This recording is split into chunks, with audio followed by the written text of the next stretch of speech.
Good evening friend, UP PCS PYQ वाला platform पे आप सभी का हार्दिक स्वागत है। और कल हमने जो जितने भी संगम पीरियड के क्वेश्चन कर लिए थे उससे आगे हम आज करेंगे। और अगला क्वेश्चन है हमारा कि प्रारंभिक तमिल साहित्य में निम्न में से कौन से महाकाव्य थे। तो इसमें कुछ महाकाव्य के नाम दे रखे हैं, उनको आइडेंटिफाई करना है। तो जो सीलपद्दिकारम एवं मणिमेखले है, ये दोनों हैं, ये महाकाव्य की संज्ञा में आते हैं जो कि तमिल साहित्य हैं। तो ऑप्शन डी इसका राइट आंसर हो जाएगा। और इनकी जो रचना है वो इलांगो आडिगल तथा सीत लेस सतनार ने की थी। तो ऑप्शन डी इसका राइट आंसर हो जाएगा। अगला क्वेश्चन है, निम्नलिखित तमिल ग्रंथों में किसे लघु वेद की संज्ञा दी गई है। तो जो तमिल ग्रंथ हैं इसमें 4 तमिल ग्रंथों के नाम दे रखे हैं। इनमें से पूछा है कौन सा लघु वेद है। तो जो लघु वेद है उसे कुरल जो है, कुरल को लघु वेद की संज्ञा दी गई है। और इसमें टोटल 133 अध्याय हैं, चैप्टर हैं, और 1330 इसमें कविताएं दे रखी हैं। तो जो कुरल है इसको लघु वेद की संज्ञा दी गई है। अगला क्वेश्चन है, निम्न में से कौन ग्रंथ भारतीय व्यापारियों द्वारा कटाह द्वीप की कठिन समुद्री यात्रा का वर्णन करता है। तो जो ऑप्शन बी में दे रखा है समराइच कहा, ऑप्शन बी में ये जो ग्रंथ है ये भारतीय व्यापारियों की कठिन यात्रा का वर्णन करता है। तो ऑप्शन बी इसका राइट आंसर हो जाएगा। अगले क्वेश्चन में दे रखा है सूची 1 को सूची 2 से सम्मिलित करना है। सूची 1 में दे रखे हैं कुछ साहित्य के नाम, तमिल साहित्य के नाम, और उनके सामने दे रखा है जिन्होंने उसकी रचना की। तो हमें मैच द फॉलोइंग करना है। तो पहला दे रखा है कि तिरुकुरल की रचना करी थी तिरुवल्लुर ने। तो ऑप्शन ए का मैच करेंगे हम 4 के साथ। ओके, सो ए को मैच करते हैं हम 4 के साथ। ठीक है, अगला दे रखा है सील पादिकारम। तो सील पादिकारम की रचना करी थी इलंगो आडिगल ने। तो बी का 1 के साथ मैच करेंगे। और मणि मैखले की रचना करी थी सतनार ने। तो सी का 2 के साथ करेंगे। और तोल कपियर, तो ऑप्शन डी का 3 के साथ मैच करेंगे। इससे हमें जो आंसर मिलता है वो हमारा ऑप्शन ए इसका राइट आंसर होगा। ओके, आप मैच करके देखेंगे एक बार इसका, और इन सभी को आप याद कर लेंगे, क्योंकि अगर इनमें से 2 याद हो जाएंगे तो आप एलिमिनेशन के थ्रू ये क्वेश्चन जितने भी आते हैं, और ऐसे ही क्वेश्चन आते हैं यूपी पीसीएस आयोग द्वारा पूछे जाते हैं हर बार, तो इसको जरूर ध्यान में रखेंगे। अगला क्वेश्चन है हमारा, अगला क्वेश्चन दे रखा है कि निम्नलिखित में से कौन श्रीलंका का संगम कवि था। तो जो इलम्बोधियार हैं, ऑप्शन सी में दे रखा है इलम्बोधियार श्रीलंका का जो संगम कवि माने जाते हैं, इलम्बोधियार। ओके, तो इसका ऑप्शन सी राइट आंसर हो जाएगा। अगला क्वेश्चन दे रखा है यूनानी रोमन व्यापारियों को यवन के रूप में कहाँ उल्लेखित किया गया है। जो संगम साहित्य है उसमें यूनानी रोमन व्यापारियों को यवन के रूप में उल्लेखित किया गया है। और यवन के रूप में इसलिए उल्लेखित किया गया है क्योंकि ये लोग काली मिर्च बहुत ज़्यादा इनको पसंद आती थी और ये काली मिर्च लेके जाते थे इंडिया से। और आपको पता होगा कि जो हमारा साउथ है, स्पेशली केरला वाला और तमिलनाडु वाला रीजन, वो स्पाइस आइलैंड के नाम से भी जाना जाता है। तो जो यवन है उनको यवन प्रिया भी कहा जाता था, क्योंकि यवन है वो ब्लैक पेपर को बोला जाता था उस टाइम पे। तो यवन के रूप में यूनानी रोमन व्यापारियों का संगम साहित्य में उल्लेख मिलता है। तो ऑप्शन डी इसका राइट आंसर हो जाएगा। अगला क्वेश्चन है, संगम ग्रंथ तोलकापय्यम किस विषय पर आधारित है। तो जो संगम ग्रंथ है तोलकापय्यम, उसका जो सब्जेक्ट है वो व्याकरण पर आधारित है। तो ऑप्शन बी इसका क्या हो जाएगा, राइट आंसर हो जाएगा, ऑप्शन बी व्याकरण।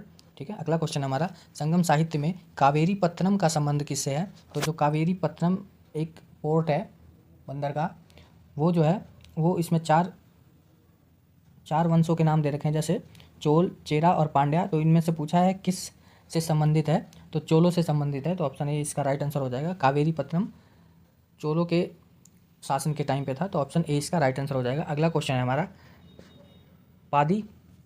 पादी रूपतु किन राजाओं की स्तुति परक कविताओं का संग्रह है। तो जो पादी रूपतु है ये चेर राजाओं के स्तुति परक का संग्रह है। तो ऑप्शन ए इसका राइट आंसर हो जाएगा, चेर है इसका। अगला है, तोंडी एक समृद्ध पतन था।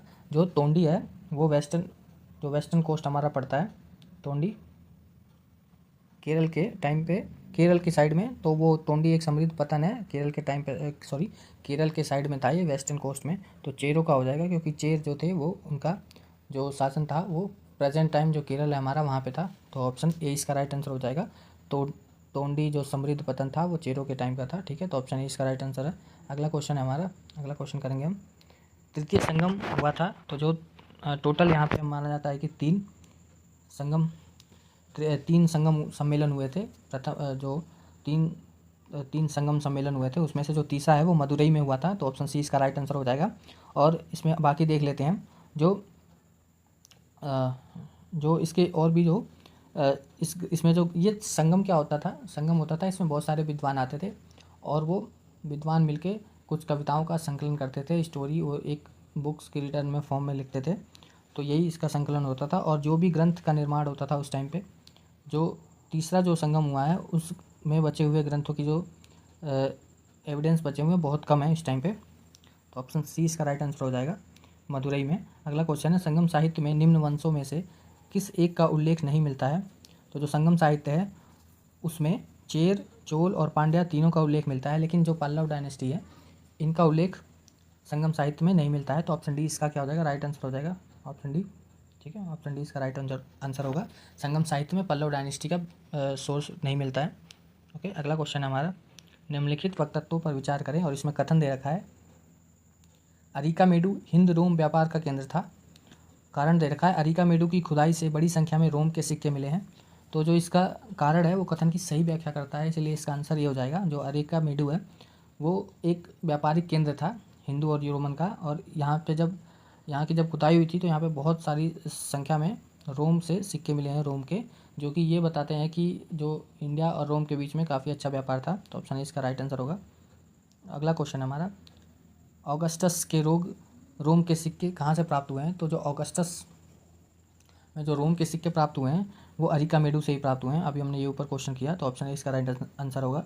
अगला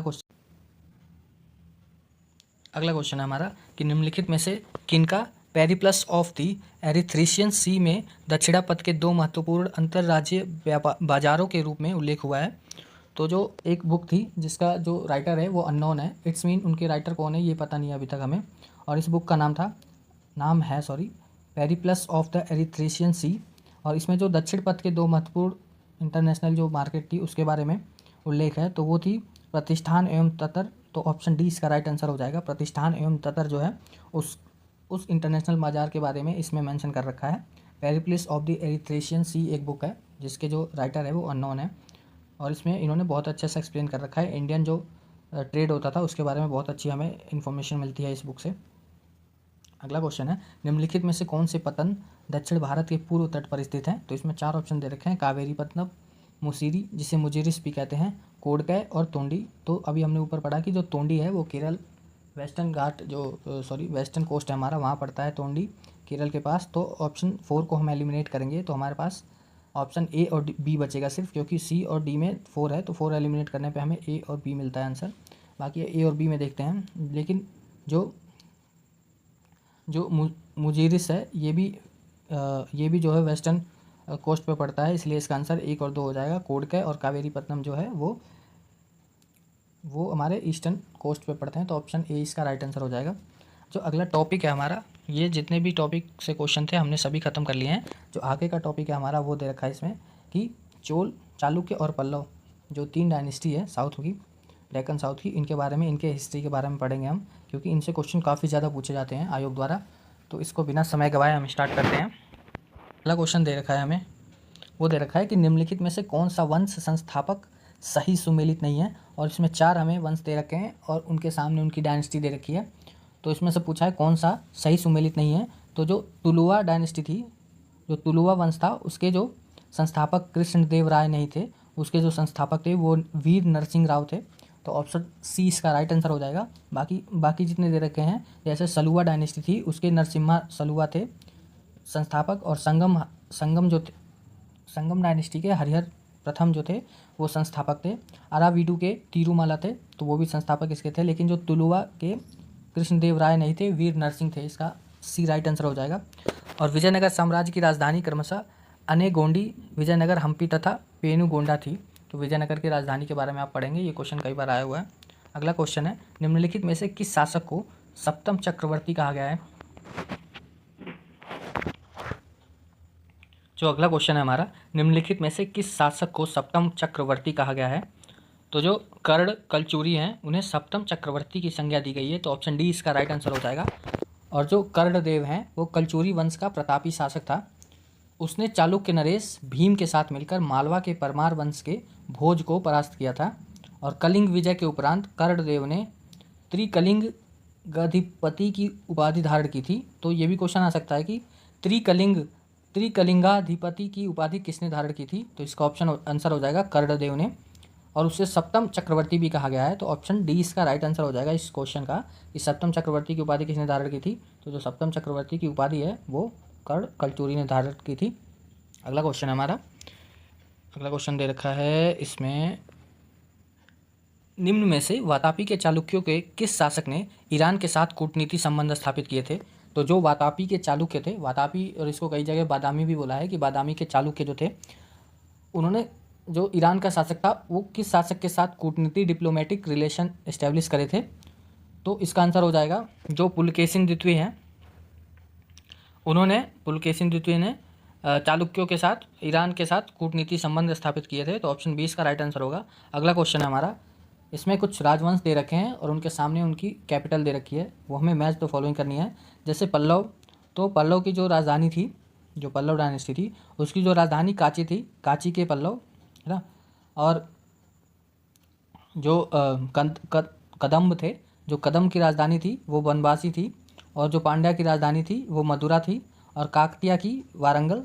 ओके, तो इसका ऑप्शन हमें इसके अकॉर्डिंग अगर हम मैच करके देखते हैं इसको एक बार, जैसे पल्लव की कौन सी थी, पल्लव की कांची थी, तो ए का 3 के साथ मैच करेंगे।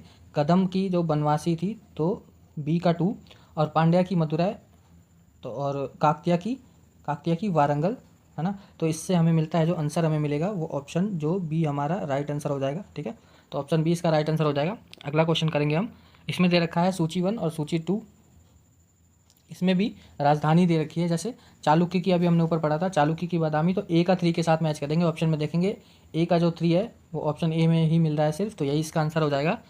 बाकी और भी देख लेते हैं हम, इसमें मैच करके देख लेते हैं टोटल। जैसे ए का 3 के साथ मैच करेंगे, तो ए का 3 के साथ मैच कर दिया, चालुक्य का बादामी, और पल्लव जो थे वो उनकी राजधानी क्या थी, कांचीपुरम, तो बी का 4 के साथ, और पांड्या जो थे उनकी राजधानी मदुरै थी, और हर्ष का कन्नौज। तो इससे हमें मिलता है जो आंसर वो हमें ऑप्शन बी इसका right answer, sorry option A इसका राइट आंसर हो जाएगा। जो अगला क्वेश्चन है हमारा, अगले क्वेश्चन में दे रखा है कि कुछ स्मारक दे रखे हैं, जैसे मंदिर हो गया, है ना, और उनके सामने उनके निर्माता दे रखे हैं। इसमें सूची 1 में निर्माता दे रखा है, और सूची 2 में उसका दे रखा है कि किसने कौन सा स्मारक बनवाया था, फाउंडर, और उनके स्मारक किसने बनवाया था, मोनूमेंट्स। तो जो लोक महादेवी हैं, उन्होंने इसमें जो विरूपाक्ष का मंदिर है वो बनवाया था। तो ए का 3 के साथ मैच करेंगे हम, ए का 3 के साथ मैच किया हमने। ठीक है, ऑप्शन में देखेंगे किसके साथ मैच हो रहा है, तो सी, इससे हमें एक से ही इसका आंसर मिल जाता है। लेकिन बाकी हम और भी ऑप्शन देख लेते हैं, क्योंकि आगे अगर ऐसे क्वेश्चन आते हैं तो उनको एलिमिनेशन के थ्रू हम सॉल्व कर सकते हैं। बाकी जो नरसिम्हा, इसमें मैच करके देखेंगे हम। तो जो पहला मैच करते हैं हम, जो लोक महादेवी हैं, उन्होंने विरूपाक्ष का मंदिर बनवाया था। तो ऑप्शन ए का मैच करेंगे हम सी के साथ। ठीक है, अब नरसिम्हा वर्मन थे, उन्होंने नरसिम्हा वर्मन में द्रौपदी रथ बनवाया था। तो बी का 1 के साथ मैच करेंगे। और राज ने बृहदेश्वर का मंदिर, सी का 4 के साथ। राज सिंह पल्लव ने कांची का कैलाश मंदिर बनवाया था। तो इससे जो हमें आंसर मिलेगा वो ऑप्शन सी हमारा राइट आंसर होगा। ठीक है, अगला क्वेश्चन हम करते हैं। अगले क्वेश्चन में दे रखा है हमें, किस चोल शासक के शासनकाल में प्रथम व्यापारिक प्रतिनिधिमंडल चीन भेजा गया था। और ये क्वेश्चन काफ़ी ज़्यादा इंपॉर्टेंट है अपने आप में, बिकॉज ये क्वेश्चन कई बार आ चुका है कि कौन सा ऐसा चोल शासक था जिसने फर्स्ट टाइम, जो ट्रेडर हैं उन्होंने उनके जो एक प्रतिनिधिमंडल उन्होंने चीन भेजा था। तो जो राज हैं उन्होंने सबसे पहले चीन में अपना एक प्रतिनिधिमंडल भेजा था। तो ऑप्शन बी इसका राइट आंसर हो जाएगा। ठीक है, अगला क्वेश्चन है, व्यापारी चीन में किसके कार्यकाल में भेजे गए थे। तो ऑप्शन जो कुतोलंग 1 है, उनके उनके काल में व्यापारी जो हैं वो चीन में भेजे गए थे। तो ऑप्शन ए इसका राइट आंसर हो जाएगा। अगला क्वेश्चन है हमारा, निम्नलिखित चोल शासकों के नाम काल क्रमानुसार संयोजित कर नीचे दिए गए कूट से उत्तर चुनिए। और ये क्वेश्चन कई बार आ चुका है, बिकॉज हम क्रोनोलॉजी भूल जाते हैं, क्योंकि साउथ इंडियंस के जो जनरली जो किंग के नेम होते हैं वो ऐसे हैं कि हम उनके क्रोनोलॉजी भूल जाते हैं। तो इस क्वेश्चन को काफ़ी अच्छे तरीके से करना है हमें। सबसे पहले अगला क्वेश्चन है कि निम्नलिखित चोल शासकों के नाम काल क्रमानुसार संयोजित कर नीचे दिए गए कूट से सही उत्तर चुनिए। और इसमें चार राजाओं के नाम दे रखे हैं, चोल राजाओं के, और उनका जो काल क्रमानुसार है उसको संयोजित करना है, क्रोनोलॉजिकल ऑर्डर में इसको सेटअप करना है। और इसमें जो सबसे पहले थे वो राज थे। तो ऑप्शन 1 देखेंगे किस में है, ए और डी में। तो इन्हीं दोनों में से कोई एक आंसर होता है इसका। और दूसरे नंबर पे थे राजाधिराज 1। तो 1 के बाद 2, उसके बाद थे कुलोतुंग 1, तो 4 हो जाएगा। देन विक्रमचोल 3 होगा। तो ऑप्शन डी इसका राइट आंसर हो जाएगा। अगला क्वेश्चन दे रखा है इसमें कथन, हमें चोलों के विषय में उनके पूर्ववर्ती राज्य की अपेक्षा अधिक जानकारी है। कारण दे रखा है कि चोल शासकों ने मंदिरों की दीवारों पर अभिलेख उत्कीर्ण करने का चलन प्रारंभ किया, जिनमें उनकी विजय के ऐतिहासिक विवरण दिए जाते थे। तो जो कारण है वो कथन का सही व्याख्या कर रहा है, इसीलिए इसका ऑप्शन ए राइट आंसर हो जाएगा। और हमने देखा होगा कि जब आपने हिस्ट्री पढ़ी होगी उसमें मेंशन है कि जो चोल डायनेस्टी के किंग थे उनकी एक प्रथा थी कि जनरली जब भी वो कोई टेम्पल का कंस्ट्रक्शन करवाते तो अपनी इन्फॉर्मेशन वो उनकी दीवारों पे सारी मेंशन करते थे। तो इससे हमें उस आर्किटेक्चर से और उनके टेम्पल से हमें उनके हिस्ट्री के बारे में काफ़ी अच्छी नॉलेज मिली है, काफ़ी अच्छी इन्फॉर्मेशन प्रोवाइड की है। तो यही क्वेश्चन कहना चाहता है। अगला क्वेश्चन है हमारा कि चोल कालीन सोने का सिक्का क्या कहलाता था।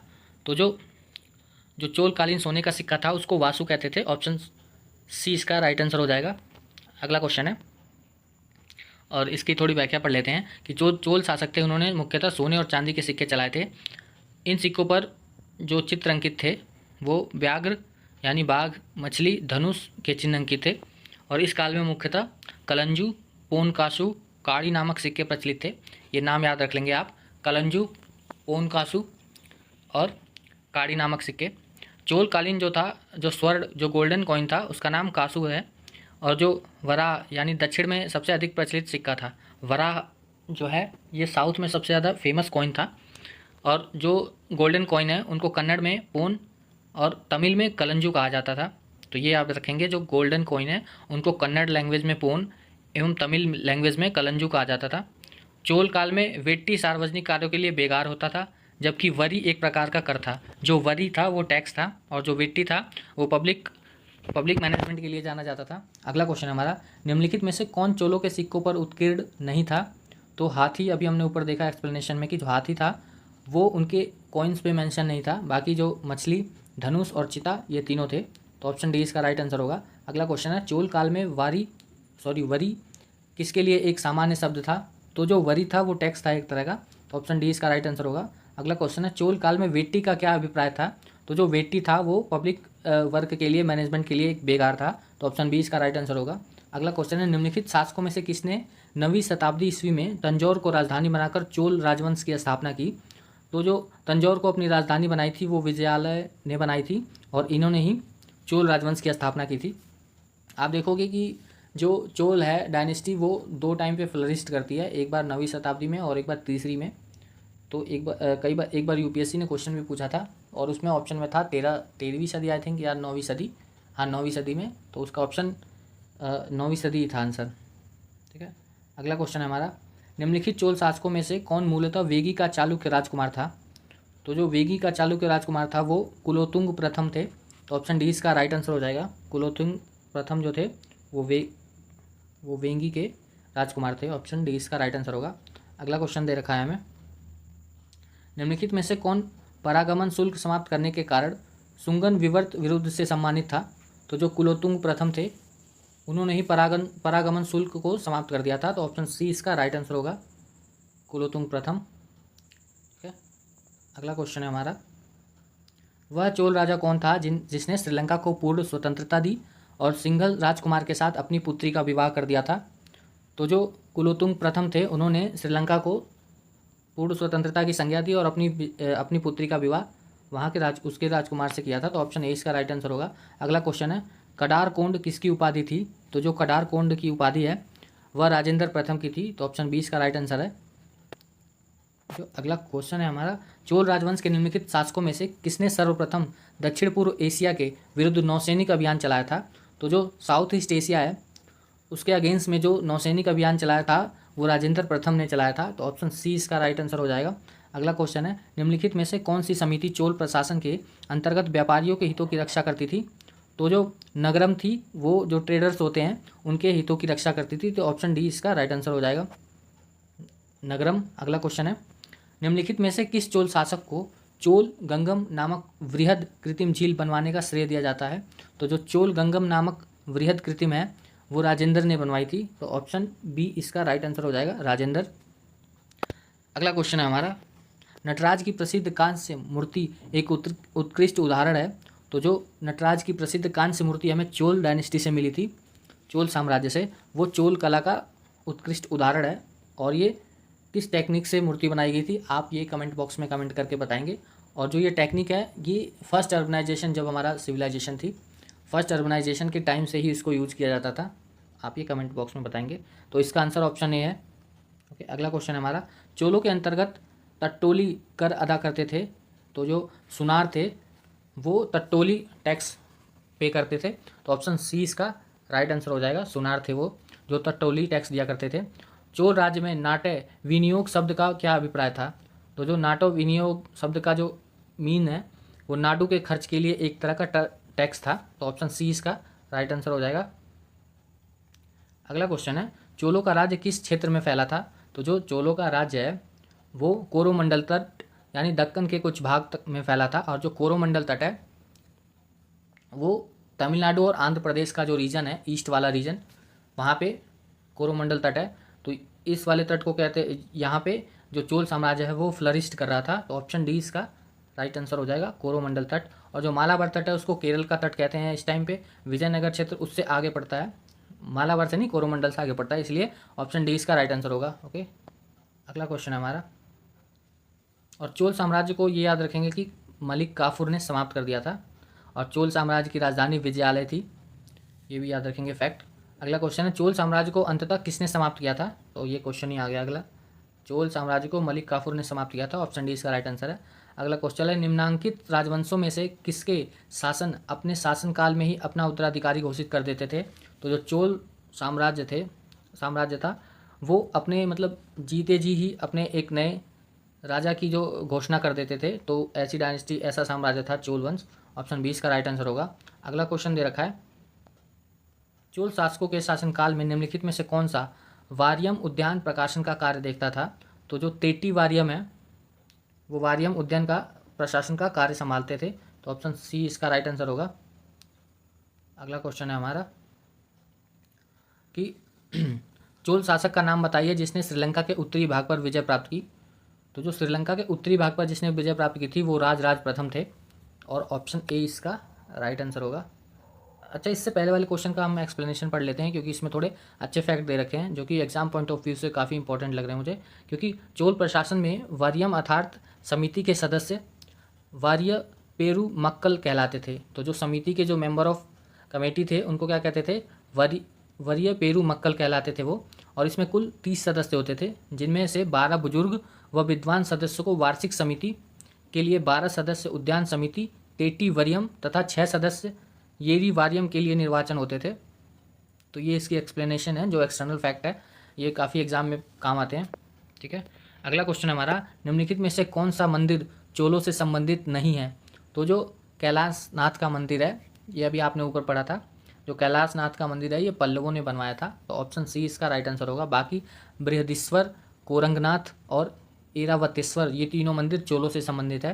ठीक है, अगला क्वेश्चन है हमारा कि निम्नलिखित मंदिरों में से किस एक का संबंध चोलों से है। तो जो तंजौर का बृहदेश्वर मंदिर है ये लोक महादेवी ने बनवाया था, और जो कि चोल वंश की ही एक रानी थी। तो ऑप्शन डी इसका राइट आंसर होगा। ठीक है, अगला क्वेश्चन है, तंजौर के बृहदेश्वर मंदिर का निर्माण करवाया था, यह भी हमने ऊपर पढ़ा था, राज प्रथम ने। तो ऑप्शन बी इसका राइट आंसर होगा। अगला क्वेश्चन है हमारा, वह श्री विजय शासक जिसने राज के वन के काल में अपने पिता द्वारा नागपट्टनम में आरंभ किए गए बौद्ध विहार के निर्माण कार्य को पूरा किया, कौन था। तो जिसने बौद्ध विहार के निर्माण का कार्य पूरा किया था वो मार विजयोतुंग वर्मन थे। ऑप्शन सी इसका राइट आंसर हो जाएगा। ठीक है, अगला क्वेश्चन है, राज प्रथम के समय नागपट्टनम में चूड़ामणि विहार बनवाने वाला महाराज मार विजयोतुंग वर्मन कहाँ के राजा थे। तो ये श्री विजय के राजा थे, अभी हमने ऊपर पढ़ा। तो ऑप्शन डी इसका राइट आंसर होगा। ठीक है, अगला क्वेश्चन करते हैं, हम देखते हैं। अगला क्वेश्चन है 521, कौन सा कथन सही नहीं है। तो इसमें 4 कथन दे रखे हैं और हमें ये बताना है कि जो चोल डायनेस्टी के समय जो उत्तरदायी समितियां थी, कमेटी थी, उनके जो मेंबर थे उनसे संबंधित कुछ फैक्ट दे रखे हैं। ऑप्शन ए में दे रखा है कि ये मतदान द्वारा चुने जाते थे, तो ये सही है। वे चिट्ठी निकाल कर चुने जाते थे,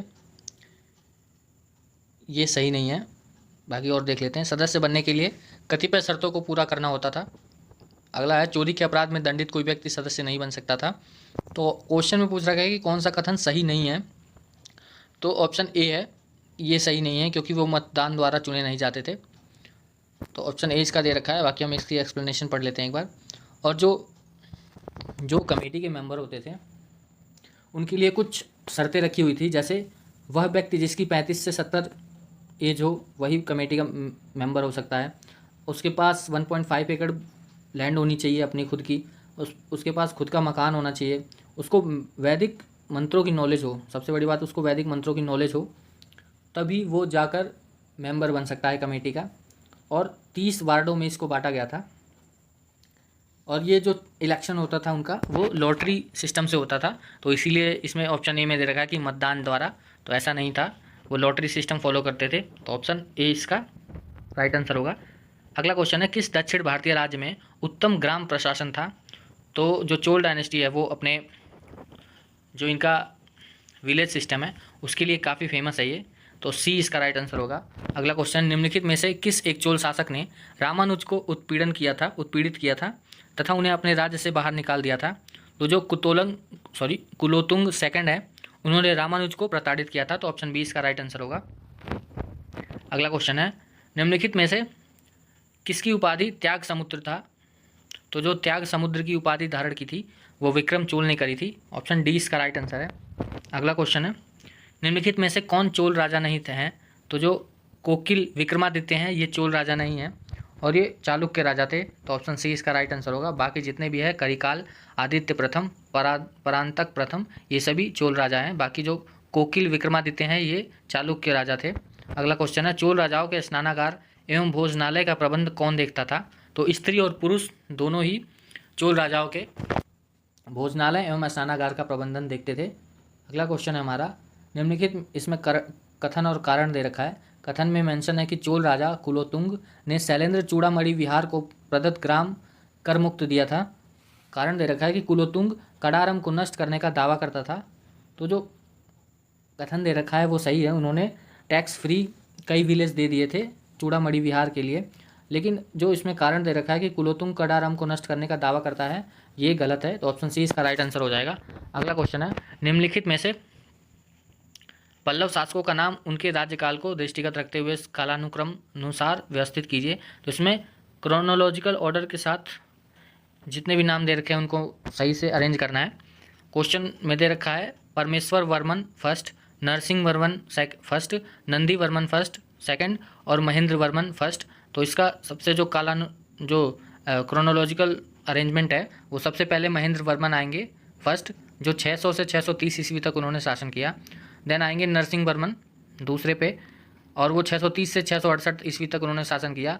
फिर आते हैं परमेश वर्मन फर्स्ट, जिन्होंने 670 से 700 ईस्वी तक शासन किया। लास्ट में आते हैं सबसे नंदी वर्मन, जिन्होंने 731 ईस्वी से 800 ईस्वी तक शासन किया। तो इसका आंसर जो हमें मिलता है इस हिसाब से ऑप्शन ए इसका राइट आंसर होगा। ऑप्शन ए, ठीक है, ऑप्शन ए इसका राइट आंसर होगा।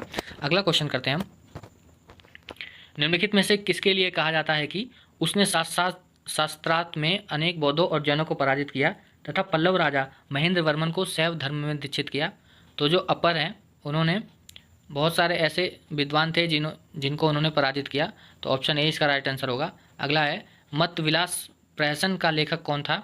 तो महेंद्र वर्मन मत विलास प्रहसन के लेखक थे। ऑप्शन सी इसका राइट आंसर होगा। अगला क्वेश्चन है, प्रसिद्ध संस्कृत लेखक दंडीन किसकी सभा को अलंकृत करते थे। तो जो पल्लव थे उनकी सभा में संस्कृत लेखक दंडीन उनकी सभा को अलंकृत करते थे। ऑप्शन बी इसका राइट आंसर है।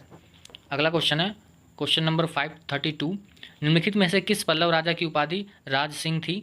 तो ऑप्शन नरसिंह वर्मन सेकंड है जो उन्होंने उपाधि धारण की थी राज सिंह की। तो ऑप्शन डी इसका राइट आंसर है। चालुक्यों की राजधानी कहाँ थी। तो जो चालुक्यों की राजधानी थी वो वातापी थी। ऑप्शन ए इसका राइट आंसर होगा। अगला क्वेश्चन है, चालुक्य वंश का सबसे महान शासक कौन था। तो चालुक्य वंश का सबसे महान शासक पुलकेशिन द्वितीय था, जिसने कनिष्क को हराया था। तो ऑप्शन सी इसका राइट आंसर है। अगला क्वेश्चन है, निम्नलिखित में से किस चीनी यात्री ने चालुक्यों के शासनकाल में चीन एवं भारत के संबंधों का विवरण दिया है। तो जो वेनसांग ने दोनों के संबंधों का वर्णन दिया है और वो एक चाइनीज़ ट्रैवलर थे। तो ऑप्शन बी इसका राइट आंसर होगा। 12वीं सदी के मध्य आए थे, 6ठी से 12वीं सदी के मध्य में वो इंडिया में आए थे। अगला क्वेश्चन है, निम्नलिखित में से किस वंश द्वारा प्राय महिलाओं को प्रशासन में उच्च पद प्रदान किए जाते थे? तो जो चालुक्य हैं उस टाइम पे महिलाओं की जो स्थिति थी वो काफ़ी अच्छी थी और वो एडमिनिस्ट्रेटिव में भी अच्छे पोस्ट पे थी। तो ऑप्शन बी इसका राइट आंसर होगा, चालुक्य। ओके, अगला क्वेश्चन हम करते हैं, श्री वल्लभ उपाधि किसकी विशिष्टता थी? तो जो वल्लभ उपाधि है वो चालुक्यों की, चालुक्य जो राजा होते थे वो वल्लभ की उपाधि धारण करते थे। अगला क्वेश्चन है, संस्कृत के कवि नाटककार कालिदास का उल्लेख हुआ है। तो जो पुलकेशिन द्वितीय का जो एहोल अभिलेख है उसमें संस्कृत के जो कवि हमारे कालिदास, उनका उल्लेख हुआ है। तो ऑप्शन ए इसका राइट आंसर हो जाएगा। अगला क्वेश्चन करते हैं हम। अगले क्वेश्चन में गिवन है हमारा कि एक चालुक्य अभिलेख के तिथि अंकन में शक संवत का वर्ष 556 दिया हुआ है, तो इसका तुल्य वर्ष है। तो जो शक संवत दे रखा है 556, इसमें क्या करेंगे हम, जो 556 दे रखा है उसमें हम जो विक्रम संवत है उसको ऐड कर देंगे, और विक्रम संवत कितनी है 78। तो 78 में जब हम 556 को ऐड करते हैं तो जो हमें आंसर मिलेगा वो 634 मिलेगा। तो ऑप्शन डी इसका राइट आंसर हो जाएगा। ठीक है, ऐसा इसलिए किया जाता है क्योंकि क्वेश्चन में गिवन है, सॉरी एक सेकंड, क्वेश्चन में गिवन है कि जो शक संवत है उससे हम ऐड करेंगे। तो उसमें क्या करते हैं, जो शक संवत होता है 78 जो 135 ईयर माना जाता है, और उसमें से जब हम 57 को माइनस करते हैं तो 78 आता है। अब जब हम 78 को 556 में ऐड करते हैं तो हमें 634 ईस्वी मिलती है। तो ऑप्शन डी इसका राइट आंसर होगा। अगला क्वेश्चन है, तीसरी शताब्दी में वारंगल प्रसिद्ध था। जो तीसरी शताब्दी में वारंगल है आंध्र प्रदेश का रीजन, वो लोहे की खदानों के लिए प्रसिद्ध था और वहाँ पे उनके उपकरण बनाए जाते थे। तो ऑप्शन सी इसका राइट आंसर हो जाएगा। ठीक है, अगला क्वेश्चन है, निम्नलिखित में से कौन शैव धर्म के समयाचार थे? तो इसमें कुछ 4 नाम दे रखे हैं, नाथ मुनि, संबंदर, मणिक्वाचकर, सुंदरर। तो इसमें जो पहले को छोड़ दें नाथ मुनि, क्योंकि नाथ मुनि हैं वो जैन धर्म के जो भिक्षु थे वो थे। बाकी जो 3 हैं ये शैव धर्म के हैं। तो ऑप्शन बी इसका राइट आंसर होगा। अगला क्वेश्चन है, पांड्य राज्य की जीवन रेखा कौन सी नदी थी? तो जो पांड्या थे उनकी जो जीवन रेखा नदी थी वो वैगई नदी है, जिसे वेंगी नदी के भी नाम से जानते हैं। तो ऑप्शन डी इसका राइट आंसर हो जाएगा, वेंगी नदी। ठीक है, आगे के क्वेश्चन जो गुप्ता पीरियड है हम कल के लेक्चर में करेंगे। अभी तक हमने चोल और पांड्या और चालुक्य से जितने भी क्वेश्चन आए हुए थे आयोग द्वारा पूछे गए हैं वो सभी हमने कंप्लीट कर दिए हैं। और थैंक यू सो मच। अगर वीडियो अच्छी लगे तो लाइक कीजिए और चैनल को सब्सक्राइब कीजिए। Thank you so much, thank you and good night.